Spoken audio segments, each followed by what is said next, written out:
व्रत माघ मास के कृष्ण पक्ष की चतुर्थी को रखा जाता है। इस दिन माताएं संतान की दीर्घायु के लिए व्रत करती हैं और उनकी खुशहाली के लिए गणेश जी की पूजा करती हैं। इस साल यह व्रत 29 जनवरी को रखा जाएगा। महिलाएं इस दिन निर्जला व्रत करके रात को चंद्रमा को अर्घ्य देकर व्रत पूर्ण करती हैं और अपने बच्चों के लिए प्रार्थना करती हैं। वीडियो देखने वालों से निवेदन करता हूं, इस वीडियो को पूरा देखें। ये कथा वाचन का वीडियो है और किसी भी कथा को बीच में छोड़कर जाने से महापाप लगता है, इसलिए संपूर्ण कथा का श्रवण करें। आपकी सभी मनोकामनाएं पूर्ण होंगी। सकट चौथ का व्रत रखने वाले साधक को विधि पूर्वक पूजन करना चाहिए। व्रत विधि भगवान शंकर ने माता पार्वती को बताई। यह सुनकर माता पार्वती के मन में भी अपने पुत्र कार्तिकेय से मिलने की इच्छा जागृत हुई। तब माता पार्वती ने भी 21 दिन तक श्री गणेश का व्रत किया और लड्डुओं से गणेश जी का पूजन अर्चन किया। व्रत के 21वें दिन कार्तिकेय स्वयं माता पार्वती जी से आ मिले।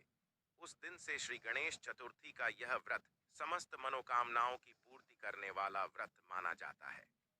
इस व्रत को करने से मनुष्य के सारे कष्ट दूर होकर मनुष्य को समस्त सुख सुविधाएं प्राप्त होती हैं। सकट चौथ यानी कि संकटों को दूर करने वाली गणेश चतुर्थी। इस दिन व्रत करने से विघ्न हर्ता और संकटों को दूर करने वाले भगवान गणेश जी प्रसन्न होते हैं और आपके सभी कष्टों को दूर करते हैं। इस दिन व्रत करने वाली महिलाओं के लिए पूजा में व्रत कथा करने का सर्वाधिक महत्व होता है। इस कथा का पाठ करने के बाद ही व्रत पूर्ण माना जाता है। तो आइए आपको सकट चौथ व्रत कथा श्रवण कराते हैं।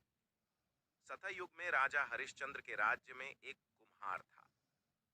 एक बार तमाम कोशिशों के बावजूद कच्चे रह जा रहे थे तो उसने यह बात एक पुजारी को बताई। उस पर पुजारी ने बताया कि किसी छोटे बच्चे की बलि से ही यह समस्या दूर हो जाएगी। इसके बाद उस कुम्हार ने एक बच्चे को पकड़कर आंवा में डाल दिया। वह सकट चौथ का दिन था। काफी खोजने के बाद भी जब उसकी मां को उसका बेटा नहीं मिला तो उसने गणेश जी के समक्ष सच्चे मन से प्रार्थना की। उधर जब कुम्हार ने सुबह उठकर देखा तो आंवा में उसके बर्तन तो पक गए लेकिन बच्चा भी सुरक्षित था। इस घटना के बाद कुम्हार डर गया और राजा के समक्ष पहुंच पूरी कहानी बताई। इसके पश्चात राजा ने बच्चे और उसकी मां को बुलवाया तो मां ने संकटों को दूर करने वाले सकट चौथ की महिमा का वर्णन किया। तभी से महिलाएं अपनी संतान और परिवार के सौभाग्य और लंबी आयु के लिए व्रत को करने लगीं। दूसरी कहानी। पौराणिक कथा के अनुसार एक नगर में साहूकार और उसकी पत्नी रहते थे। दोनों का धर्म कर्म के काम में एक दिन साहूकारनी अपने पड़ोसन के घर गई। पटी डीडी होसन को सकट चौथ की पूजा कर उसने इस व्रत का महत्व पूछा। साहूकारनी को सकट चौथ व्रत या तिलकुटा चौथ व्रत की महिमा बताते हुए पटी डीडी होसन बोली कि गणपति जी की कृपा से व्यक्ति को अखंड सौभाग्य, पुत्र, धन धान्य, बुद्धि, सिद्धि सब कुछ प्राप्त होता है। साहूकारनी ने व्रत का लाभ जानकर सकट चौथ व्रत करने का संकल्प लिया। सकट चौथ व्रत से संतान को मिलता है दीर्घायु का वरदान। साहूकारनी ने कहा कि वह मां बनती है तो सकट चौथ व्रत करेगी और गणेश जी को 1.25 सेर तिलकुट चढ़ाएगी। गणेश जी की कृपा से वह गर्भवती हो गई। अब साहूकारनी की लालच और बढ़ गया। उसने कहा कि उसे बेटा हुआ तो 2.5 सेर तिलकुट करेगी। साहूकारनी को एक सुयोग्य पुत्र की प्राप्ति हुई। फिर उसकी लालसा बड़ा आँच गई। अब वह बोली कि अगर उसके बेटे का विवाह हो जाता है तो वह 5.25 गजानन के वरदान से उसका विवाह भी हो गया, लेकिन तब भी उसने व्रत नहीं किया। साहूकारनी के बेटे का विवाह तय हो गया। लोभी साहूकारनी को सबक सिखाने के लिए गणपति जी ने अपनी माया से शादी वाले दिन उसके बेटे को गायब कर दूर कहीं जंगल में पहुंचा दिया। माता पिता और सभी वर के गुम हो जाने पर चिंतित होने लगे। विवाह टल गया। एक दिन साहूकारनी की होने वाली बहू सखियों संग जंगल में दूरवा लेने गई थी। उसे देखकर साहूकारनी के बेटे ने आवाज भी दी, लेकिन वह सभी डर के वहां से चली गईं और इस घटना के बारे में अपनी मां को बताया।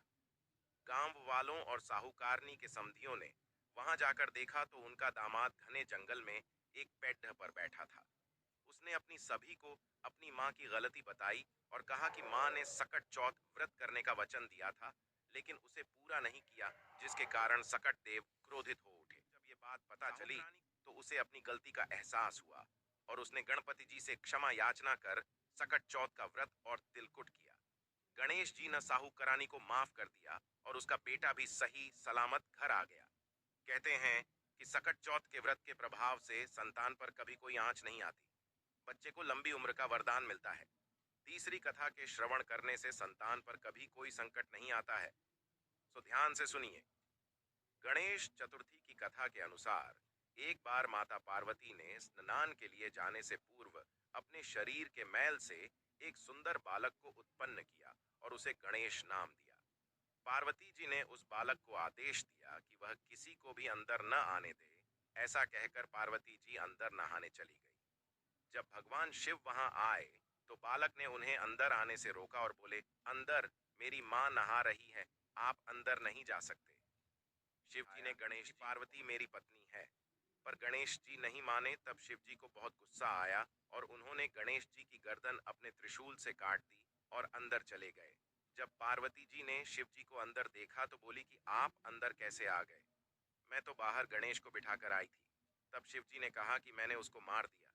तब पार्वती जी रौद्र रूप धारण कर लिया और कहा कि जब आप मेरे पुत्र को वापस जीवित करेंगे तभी मैं यहाँ से चलूंगी, अन्यथा नहीं।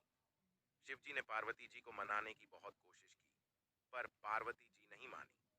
सारे देवता एकत्रित हो गए, सभी ने पार्वती जी को मनाया, पर वे नहीं मानी।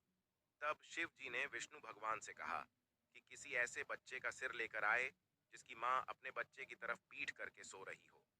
विष्णु जी ने तुरंत गुरु डीडीएच जी को आदेश दिया कि ऐसे बच्चे की खोज करके तुरंत उसकी गर्दन लाई जाए। गुरु डीडीएच जी के बहुत खोजने पर जो कि अपने बच्चे की तरफ पीठ करके सो रही थी। गुरु डीडीएच जी ने तुरंत उस बच्चे का सिर लिया और शिव जी के पास आ गए। शिव जी ने वह सिर गणेश जी के लगाया और गणेश जी को जीवन दान दिया। साथ ही यह वरदान भी दिया कि आज से कहीं भी कोई भी पूजा होगी उसमें गणेश जी की पूजा सर्वप्रथम होगी। इसलिए हम कोई भी कार्य करते हैं तो उसमें हमें सबसे पहले गणेश जी की पूजा करनी चाहिए, अन्यथा पूजा सफल नहीं होती। इस दिन श्री गणेश की पूजा की जाती है और फिर चांद को अर्घ्य देते हैं। दिन भर महिलाएं निराहार रहकर इस व्रत को करती हैं। शाम के वक्त गणेश की प्रतिमा स्थापित कर उन्हें